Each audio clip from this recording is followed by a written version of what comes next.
Well, welcome to Focus Today. I'm your host, Perry Atkinson, and yesterday was the big day in Washington as we all watched with incredible curiosity the testimony of three people who came out as whistleblowers on the Benghazi issue that happened there, well, almost a year now. It'll be a year in September. And some new information came out of those testimonies yesterday. And with that in mind, we are honored to have with us today Scott Wheeler. He's the executive director of the Republican National Trust. Scott is also a former television producer and investigative journalist, and he's produced several television documentaries, consulted on more than a dozen others. And Scott, nice to have you with us today. Great to be with you, Perry. Thank you. Listen, what did you think yesterday? Did you watch it as much as we all did? Yes, yeah, I did, and looked for evidence of what was purported to be a huge dam breaking by one Republican senator. Now, what came out of that, several things came out of that from my perspective. One is that the whole issue about the so-called demonstration against the video is just totally bogus now. It was, and those of us who had worked in counterterrorism knew at the moment that it was happening that it was not a simultaneous eruption of emotion from a demonstration. It was obvious. Demonstrators do not carry mortars and rocket launchers. That was a bogus story from the beginning. I was shocked, and I think many people were. Just as the witnesses yesterday testified, they couldn't believe that the administration was calling this a protest.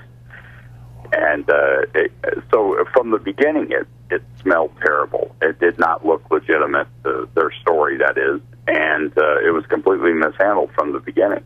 There's still a couple of unanswered questions, Scott. Maybe you can comment on them. One is, who gave the order to stand down from going in and rescuing our servants there? And the other one, who gave the talking points and the order for then Ambassador Susan Rice to go out on the Sunday talk shows and tell the lie? I mean, we still don't know the answers to those two questions. No, and I think Carter Ham, who was the commanding general of AFCOM, would be able to answer a lot. He was relieved of duty not long after Benghazi, and he was not in Switzerland where he would have been, or I beg your pardon, he was not in Europe where he would have been at his normal post. He was in Washington, D.C. The night of the Benghazi attack. So General Carter Ham would be able to shed a lot of light on this, but no one has seemed to, at least no one that I know of, has been able to find him and ask him what happened, and if he had been given instructions. But he would have had control over some of the military assets that would have been able to lend aid and support. Now, do you expect Ambassador Rice to be called to the committee? Well, I think ultimately she should be. It's a question now. It depends on how the American people react to this. The Democrats are hoping that there is no public outcry and there's no demand for accountability. But if people do the opposite, they get vocal and make demands of the congressmen and senators, we'll have further hearings, and Secretary Rice will be called, and she will, of course, Rice is the longtime crony of the Clintons, as is some of the other people involved in this, and they know how to avoid scrutiny. They know how to avoid taking responsibility, and they know how to diffuse issues like this. The Republicans are tenacious. They can get to the bottom of it.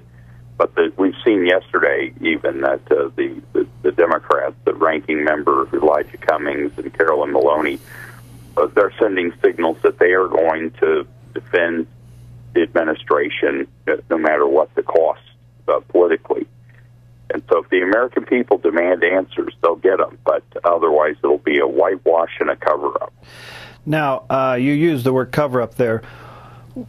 In your opinion, Scott, what's being covered up? A botched rescue or a lack of understanding of what's really going on in Benghazi, or is it a cover-up that they are more friendly to the other side than we care to believe?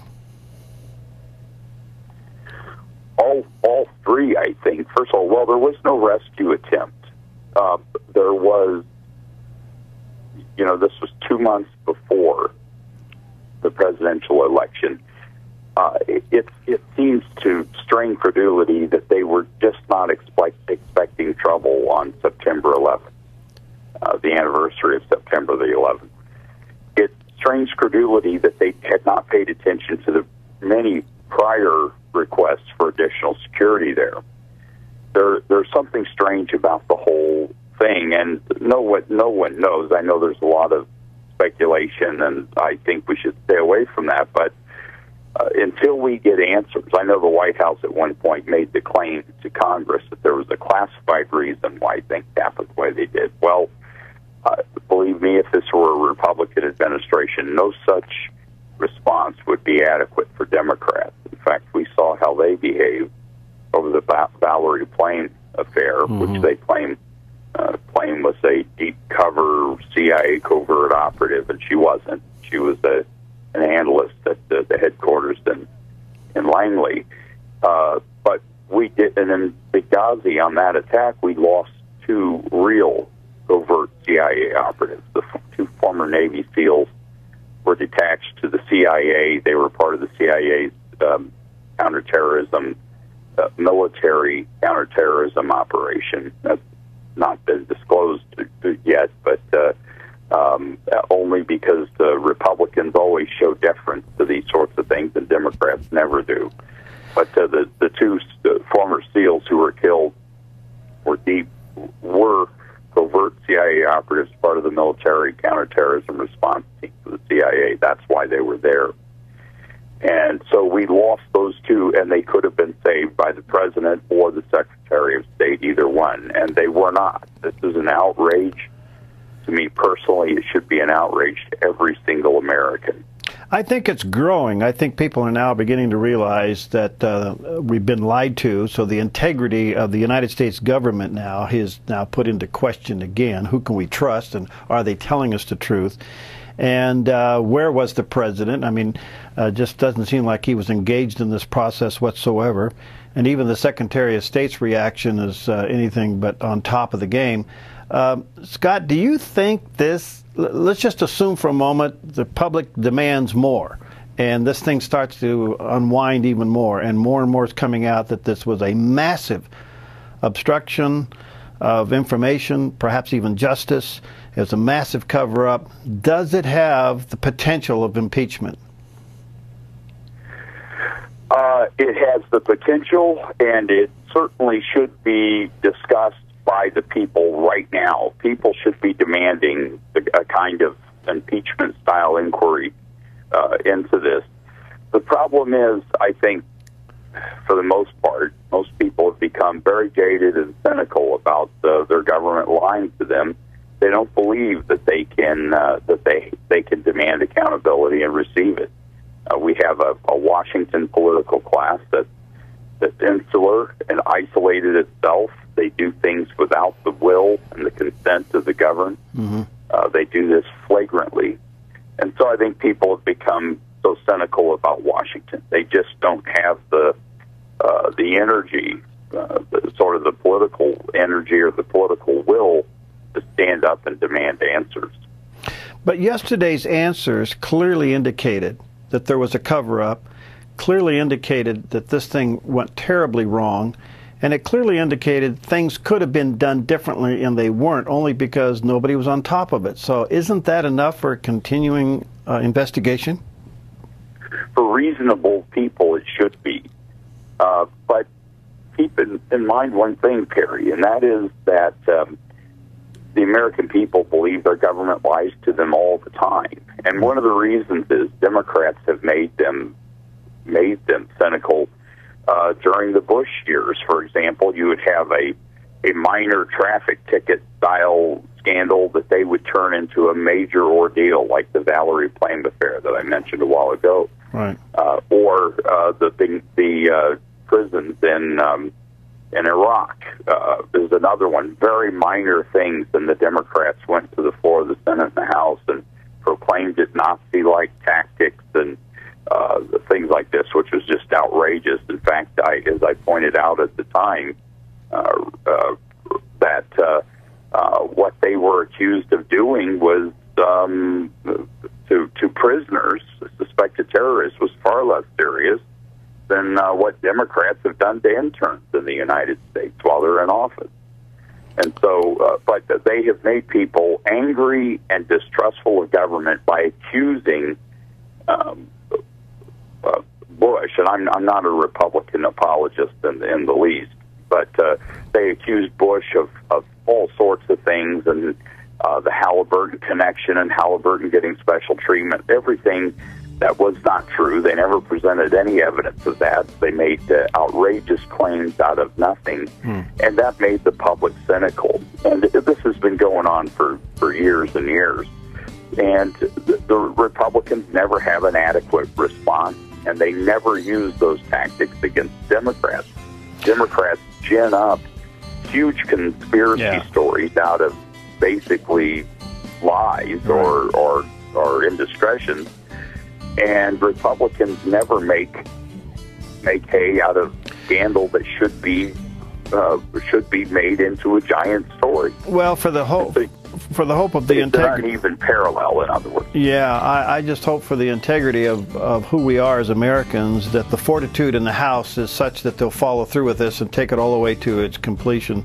Scott, thank you, friend, for what you do, and we'll see how this turns out. If we have some more hearings, we'll talk to you soon again, okay? Thank you very much, sir. It's good to be with you, Perry. All right, Scott Wheeler with us today. We'll be right back. Hi, I'm Paulina, and I work at theDove TV. Did you know that when you support theDove TV, you have a profound impact, not only in our community, but around the world?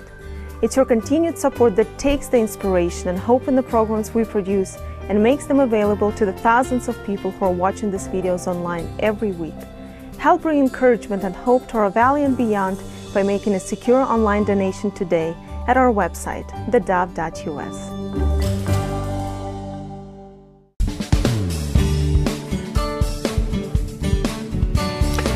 Well, we are now into May, and the Oregon legislature has been hot at it, and all kinds of things are on the table up there, from PERS to tax increases, budget issues, and all of that. And our hawk on the hill, so to speak, is Colonel Dave Dotterrer is with us. He's House and Senate Republican Budget Coordinator. So, Dave, nice to have you. How you doing, my friend? I'm doing great. Are you How about yourself? Good. You surviving? Yeah, I'm getting by. I'm getting by. You know, the good Lord protects you here. You know, and you're just and so everything works out okay. You just you keep your balance about things. All right. So where are you in the process? What's on the table this week? Well, you know, there's some very, very heavy discussions going on about PERS and taxes and those kinds of things, and I think your listeners should just know that those discussions are ongoing. You know, no decisions have been made, but the point is that in a bipartisan way, people are actually sitting down at the table now and putting their heads together and seeing what can be done. So I'm fairly confident, and I feel pretty good about that, in the sense that, you know, they're talking and they're working on it. Now, the subject of tax increases, that can't be done without two-thirds vote. Do you see that happening? The 3/5 vote. It's 60%, and and it's there is I see that there could be some. Let's just say there could be some increases in revenue. How about that? Let's leave it at that. And many people would call the tax increase, but there are some other interesting ideas that are being put on the table, and so we'll just kind of see how that all plays out. But I think the basic answer to your question is yes. There's a good chance we're going to see some tax increases. Well, that would mean that some Republicans would have to vote for it. That's correct. That's correct. Are they direct tax increases, or are they like loopholes being closed, or service fees going up, or what? I think you're going to see a combination of all of those, and there's going to be a package put together because, you know, there's a lot of issues swirling around. Again, I guess, Barry, the best way to describe it is everybody has put their, for the most part, put their cards on the table. But let's just see how I just don't know how the cards are going to play out. I guess that's the best way to describe it. Well, you got a little ways to go. In your opinion, what's not happening up there that you'd like to see happen? Well, I can tell you that, it just dawned on me a couple of days ago. I went back and I actually read the agendas from all four caucuses, Republican and Democrat, House and Senate. And if you look at their agendas at the beginning of the session, every one of them talks about jobs in the economy, strengthen Oregon's private sector economy to create jobs, and so on and so forth, prosperity, and all these other kinds of things. And literally, Harry, it's the dog that hasn't barked. I mean, it's just amazing what's happened here is you set out with an agenda, and then what you kind of see happening, or not kind of, this is what happens here, is they establish these priorities at the beginning, and it's almost as if people tend not to go back and look at what I set out to do, and they get themselves caught up in the details of the budget. You know, what are we going to do about PERS? And then they start passing bills, and it's all centered around passing this bill or that bill, and several thousand of them are thrown into the hopper, as opposed to somebody going, well, you know what do we really want to accomplish in this legislative session? And so let's focus on those bills that get us to that. Because bills are the way you get things done, obviously, in the legislature. So, yeah, that's the answer to your question is that's what's not being worked on. Well, and that means the economy. That means job stimulation. It's just not happening then. Yeah, that's exactly right. That's not happening, and it's really too bad because what you're really seeing is let's keep in mind that officially the recession ended 4 years ago, and yet last year we saw an 8% increase in Oregon of people on food stamps. I mean, we have almost 500,000 people in Oregon on food stamps right now. I mean, this is amazing. So you would think that, yeah, okay, the recession ended and the economy's not doing great, but it's doing a little bit better. So you would think that at least you would have some small reduction in the number of people on food stamps and unemployed and things like that, and yet we're really not seeing that. We're seeing things going in the opposite direction. K through 12, is it moving, or is it? You think the number's in place? Is it going to get out early, or still be the last minute thing? Don't know, because I can tell you what has happened here is there's after that tax vote a couple of weeks ago, there's a lull in that overarching process, so that they can figure out the bigger picture stuff. What are you going to do about PERS? What are you going to do about taxes and those kinds of things? So the answer to your question in a roundabout way is I've seen nothing move on the K-12. Okay. My guess is the number you're hearing out there is going to be the number they're going to settle on. But the 6.75 equivalent at least, or $6.75 billion, which is a big increase in that budget. That's a 17-18% increase in their budget just in a 2-year period. Yeah. Unbelievable. Hey, listen, the governor says no to the Coquille tribe having a second casino in the Medford area. Have you heard any more on that? No, that certainly hasn't gotten on my radar screen here. I know there's discussions going on with that, but let's just say that's not what's consuming the legislature right now. Back to PERS. I know there's been a lot of things on and off the table on PERS. Has it settled down, and is it somewhat reasonable? No, they've had a couple of meetings about PERS, and that's about it. And so again, people have put their cards on the table, and people are feeling good because they're talking. But Perry, that's about as far as it's gotten right now. Well, I would imagine be bigger. Yeah, I would imagine over the next couple of weeks things are going to heat up pretty good for you. So we'll check back in then. But right now, you seem to be in somewhat a controlled low. Well, that's right. And I think that's. And you know what? And that's why this whole thing about jobs bothers me so much. I mean, we saw Rough and Ready. Xerox is leaving Coos Bay. That's 300 jobs. Right. And we're just not focusing on it, even though, Senator Alan Olson out of the Portland area has put together a bipartisan jobs coalition group that met for the first time earlier this week. And you're kind of thinking, wait a minute, we're into May, and we're finally getting around to having something done, but at least he's forcing the issue and trying to get it back on the table. But we'll see. I don't know where this internet tax discussion is going to end up, but you would think on the short end of that would attract companies to Oregon because we don't have a sales tax, and yet we're doing nothing to lure new business into the state. Right. No, in fact, interestingly, one of the things that the bipartisan group is actually looking at is, the state of Oregon, the taxpayers of Oregon, put somewhere in the vicinity of almost $200 million or $100 million a year into the agencies that work these kinds of issues. And that their question back to them is, okay, we see what you're doing, show us what your results are. We're not seeing results, and yet we're putting substantial amounts of money into these things. Yeah. And it's just too bad. Hang in there, Dave. We'll be checking in with you. I know you got a couple more weeks to go, and we'll see how things look when they start to heat up a little bit towards the end of the run there. And thanks for what you do, friend. Okay, thank you. Take care. All right, blessings. Dave Dotterrer with us. All right, we'll be right back with special guest. Pastor Pete Slusher is going to be in the house with us. Hi, I'm Daniel, and I work at theDove TV.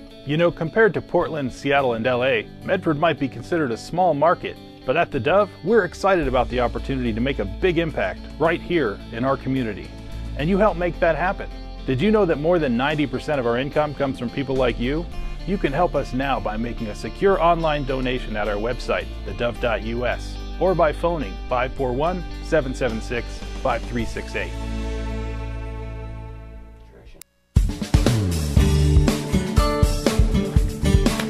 Well, I'm delighted to have back in the studio with us our good friend, Pastor Pete Slusher. He's the pastor of Central Point Community Bible Church, and here to talk about a ministry's involvement. How you doing, man? I'm doing really well.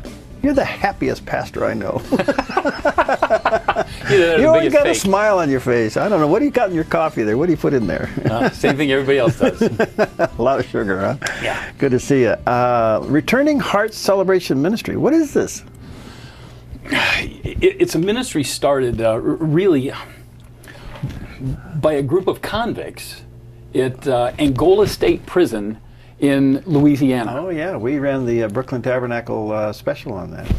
It's incredible.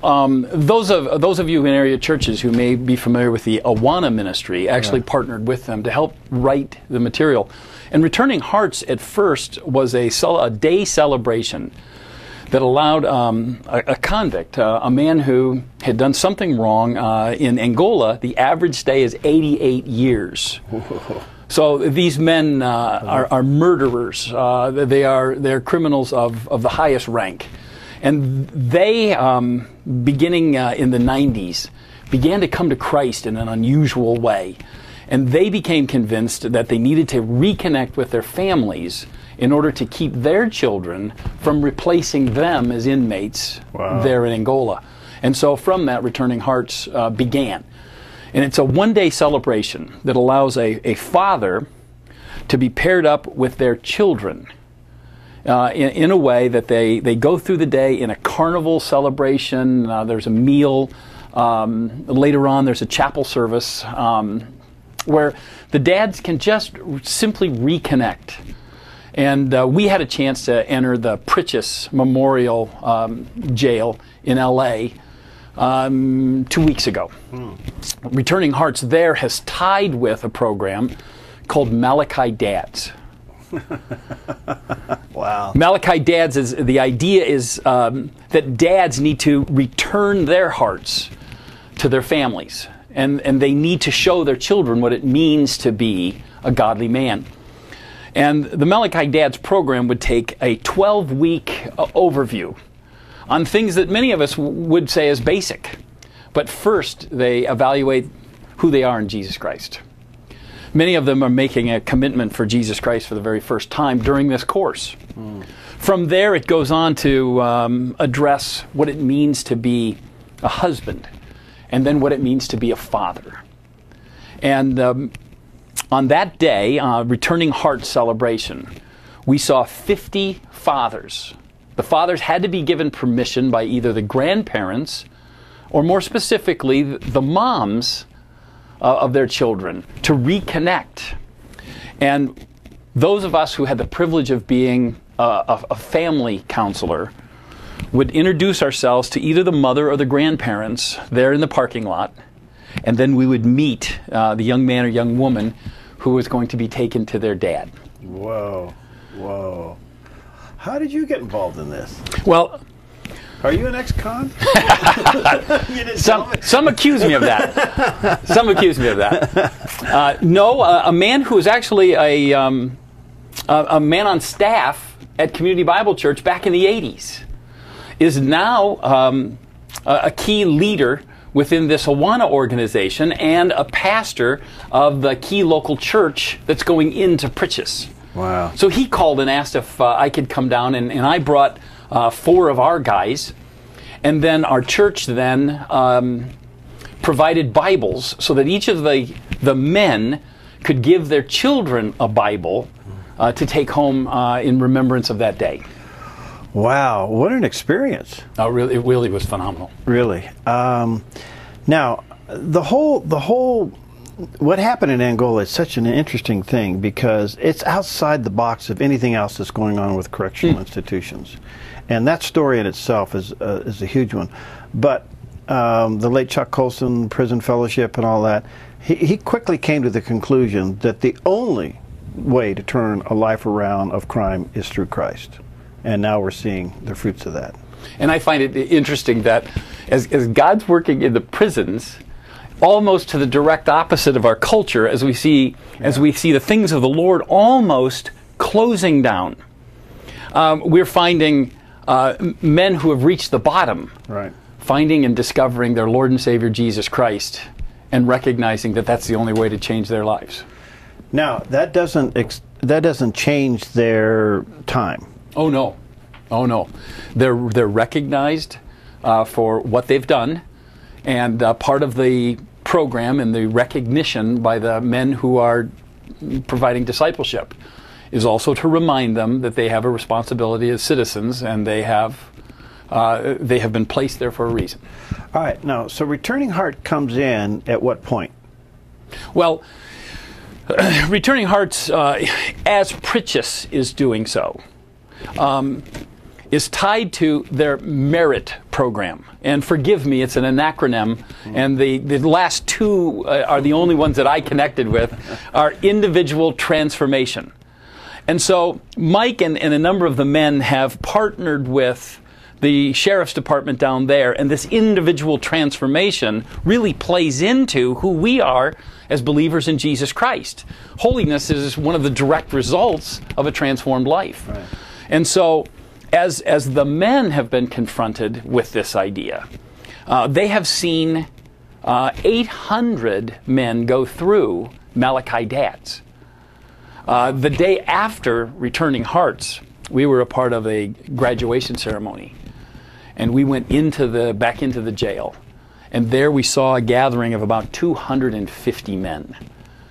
And as they were called up to receive their diplomas, of which 100 of them received a diploma that day for having finished the Malachi Dad program.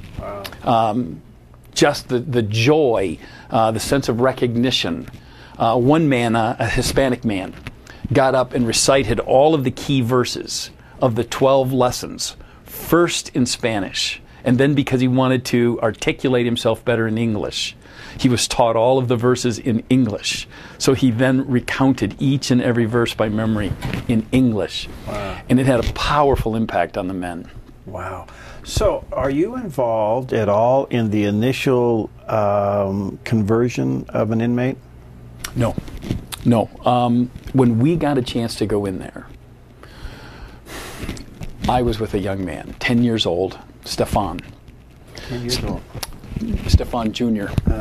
So we walked into the prison, and Stefan and I had a great relationship throughout just that 2 hours that we were waiting.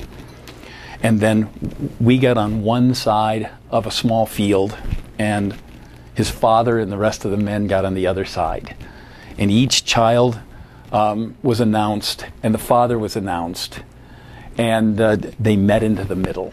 Wow. Wow. And so each man would run to meet their son. And so Stefan Sr. Met Stefan Jr. that day, and he hadn't seen him since Thanksgiving weekend. Wow. So they began to reconnect and hug one another, and from that time on, they went through a day of carnival games, simply playing catch. Wow. They had a little rock wall. They had a picnic meal. So they just had 4 or 5 hours to be father and son. Wow.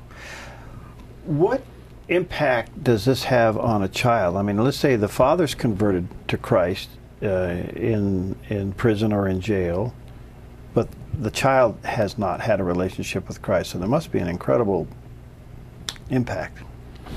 You know, they're just beginning to see some of that impact because, you know, you're putting men who haven't seen their children for 6 and 7 months into.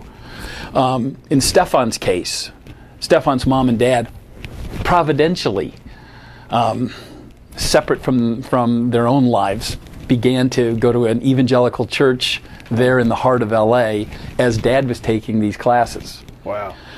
They're now divorced and starting a new lives separate from one another, but Stefan has been their key focus. And as Grandma and Grandpa have been taking Stefan Jr. to church, Stefan Sr. has come to Jesus Christ and began discipleship to be a better dad himself. Wow. What has this taught you about fathering? Well, you know, I'll be honest with you, the biggest lesson came from my own son as we were talking about it afterwards. I was somewhat chagrined seeing, even in our own community, as we're seeing men follow Jesus Christ. In fairness, we're looking at lives now. We're using the word dysfunctional, but dysfunctional really isn't a everybody. Yeah, and it's not a word that's deep enough to explain some of the hardships that these guys have already overcome. So, to know how to be a dad, to know how to be a husband, is almost outside of our experience base in American culture anymore. And so I was expressing that in some sense of disappointment to my own son, Mike. And with his wonderful sense of sarcasm, he looks back and says, "Dad, God designed it to take 20 years anyway, don't you remember?"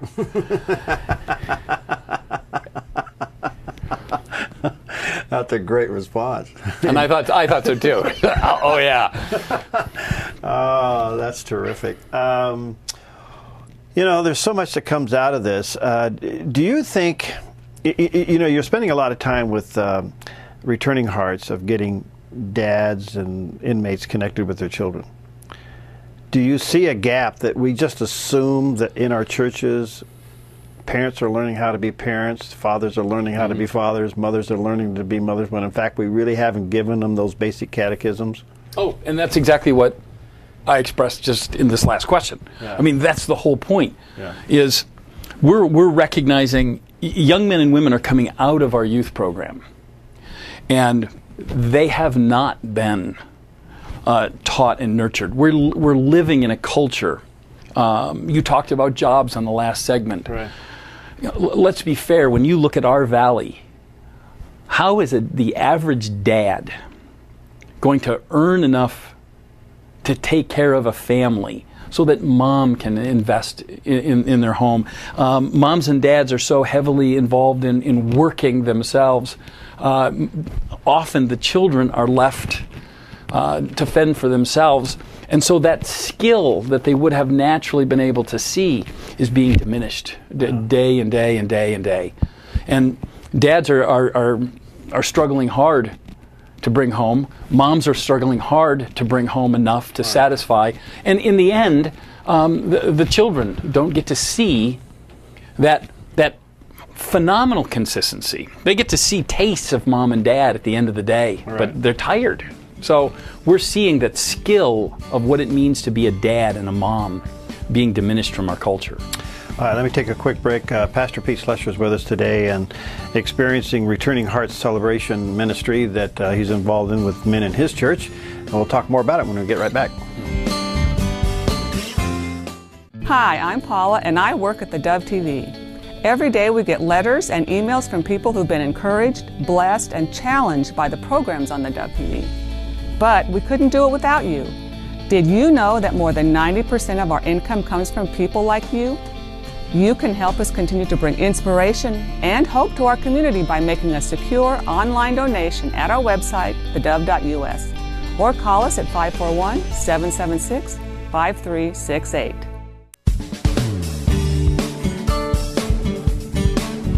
We're back with Pastor Pete Slusher. Pete pastors the Central Point Community Bible Church. He's involved in Returning Hearts Celebration Ministry. And again, just recap what that is, Pete. It's an opportunity for dads first to discover Jesus Christ as Savior. Then second, recognize they have a responsibility to go home, change their course of action, and become a productive dad in the life of the child that they brought into the world. Okay, and this reaches into the into prisons and into jails. Yes, but the material is now written so that it's going into homes through local churches across the country.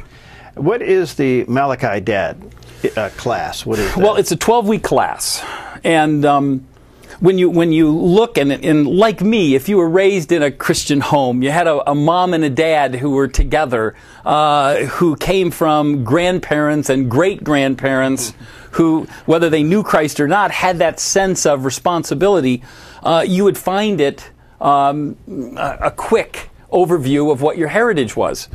But here, they're really confronting what does it mean to be a Christian?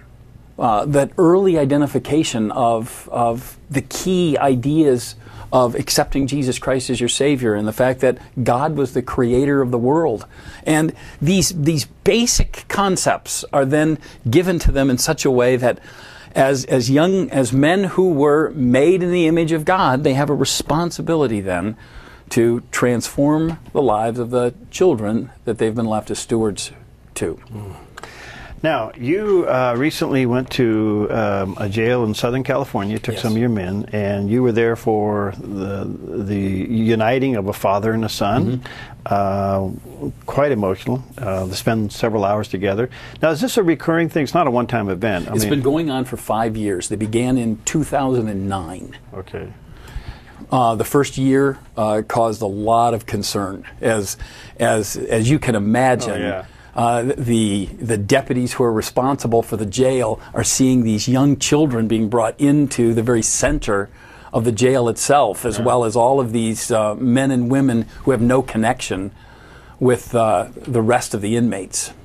And so from there, and that risk that they were willing to take, 5 years later now, we have an entirely different atmosphere.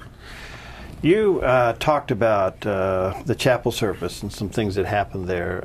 When men who have been incarcerated for acts and deeds that they have done and to be redeemed is a pretty phenomenal thing when that revelation takes place, isn't it? Tell us about it. Well, you're in a chapel program. So we're closing the day with a chapel service. And obviously, most of the children have no idea what Dad has been experiencing, so they're not familiar with worship songs, etc. So as the guitarist comes up and leads, you're being led by male voices. And you don't even hear the female tone at all. And those of you who have been to a men's retreat, or you've been in those moments when it's just that singular gruff male voice, they began to sing, and it was quite moving. And the last song they sang is this song, "I Am Redeemed." And they didn't sing it. It was a shout, "I am redeemed." And there's the whole place reverberated with this wonderful masculine pitch. They're redeemed. And they are redeemed. And some of the kids are hearing a simple song for the first time, Amazing Grace? Yes. And hearing Amazing Grace, for me, to know the history of Amazing Grace, written by a slave trader, who says, I have no right to redemption. And then to watch about 25% of the men being African American in heritage, joining in redemption and praise to God. The song written by a man who ultimately saw many of the ancestry brought to America, in connection with the appreciation of what their God and Savior Jesus Christ did for them, was really incredible. Where is this program going? Where do you see the future? I could tell you, it was so exciting for me to see. Anywhere it could be taken, I would be quite excited. I can see the benefits in a local church, obviously. Sure. Our culture needs it. The opportunity of seeing God work in prisons. Our chaplain and Matt Sweeney, who I do know a little bit more from the juvenile detention, they're working hard, and I would imagine every opportunity of transformation that they get a chance to be a part of has to be profoundly encouraging. So I can see this helpful in so many arenas. Wow. Again, if people want to learn more about the program, they can contact you there at Central Point Bible, Community Bible. Do you see when dads get out, now some don't for a long time, but some do, are released. That's a critical moment for them in lives. They've been redeemed, they've been radically changed in their thinking and everything. Now they're back in the culture. What happens at that point? Well, see, and that's where I have to be fair. We were invited in for this weekend, and the 5 of us that went down, we were as transformed as anyone else. I mean, I know the one who wants to come home and do more of this, a man by the name of David Gifford. He's one of our Oregon State Patrolmen. He was quite excited, and he's praying for what God may do here in our own valley. But we were all quite moved. And the recognition that these guys have to come home and know that they have to connect with a job council, which the LA prison has created, and there's a woman there who's very instrumental in helping these guys get a job. So jobs are part of it, and that transformed life, it takes a while. And one of the young men I connected with said he was from Oregon, and so we began to talk. And as he got out, I said, hey, I need you to do me a favor. He says, what? I said, I need you to just keep your mouth shut. He says, what do you mean? I said, you know, you have to restore your reputation. You've accepted Christ here in the prison. No one knows that on the outside. Yeah. And so if you don't go out and recognize that you're going to have to begin starting over, and that might mean men and women don't understand your transformation. Yeah. Men and women don't understand that you deserve a good job. You're fighting with all of us to get a job. And I said, so just recognize that you're in a rebuilding time and allow God to be in absolute control. Wow. And his response to that? He looked at me and says, how do you know me? I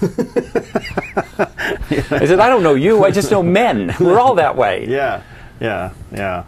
Well, I just think this is an incredible thing, because out of this can come so much. But I want to come back to those who need this program in their church. Talk about that just for a second, Pete, because you know, we have a lot of men's groups, we do a lot of things, and those things all have their places and they're wonderful. But you know, you're a pastor, you get the counseling, you see the statistics. We're not trained how to be dads, we're not trained how to be husbands.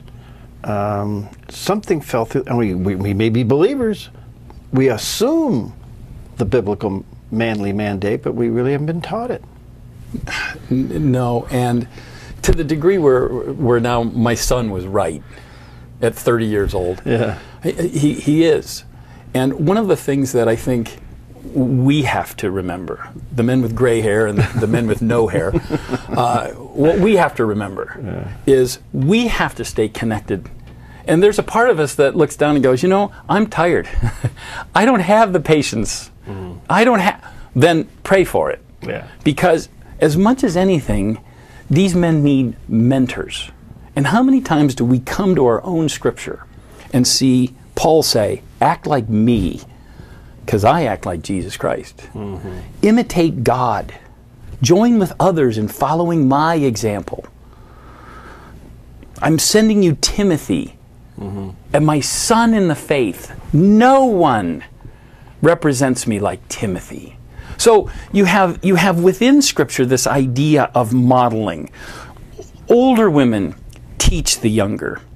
And we have become such a culture of the fabulous 50s and the young at heart, older ministries. And we've so segmented the church that many of us need to go back and recognize that the family needs to be addressed, both the family of God and the role modeling that we are having, as well as a key pointed understanding that men and women need the role model of watching us now treat our own grandkids. They need to know that they can sit down and have coffee with all of us and have their questions answered on what it takes to grow up. Sometimes it reminds you and I have to look down and say, brother, you're acting like a teenager. Yeah. Let's grow up here. Yeah. That's no question about it. Obviously, it changed the men you took. Yes, I was just talking. Jim out in the hall just now says his brother's keepers group. Dave Gifford is part of it, and he says, "Man, he still won't shut up," and it's been 2 weeks. So it's been quite encouraging. That's good. Now, are you going to go back down there? I would hope to go down. They'll only do this Returning Hearts program one time a year, even though the graduations may occur 2 or 3 times a year. They're taking the summer off. They also teach then an extension program called Toomey. Essentially, it's an individual Bible institute. They begin to go doctrinally through core understandings of Scripture.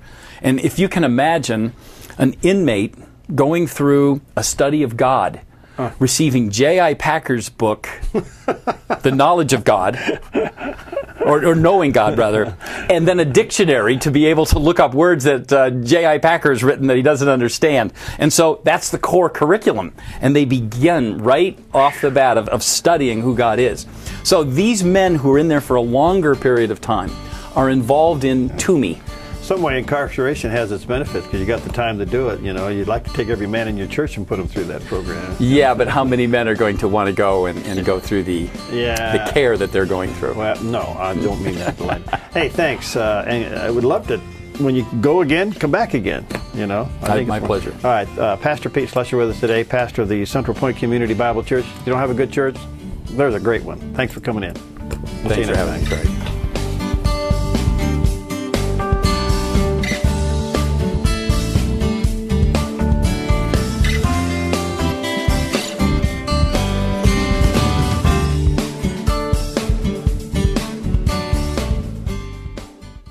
Hi, I'm Jim and I work at theDove TV. Every weekday between 6 and 8 a.m., our award-winning news and sports team bring you the best morning show around. It's live, it's honest, and it's a whole lot of fun. And you help make it happen. Did you know that more than 90% of our income comes from people like you? You can help us continue to air local programs that share your voice by making a secure online donation at our website, thedove.us.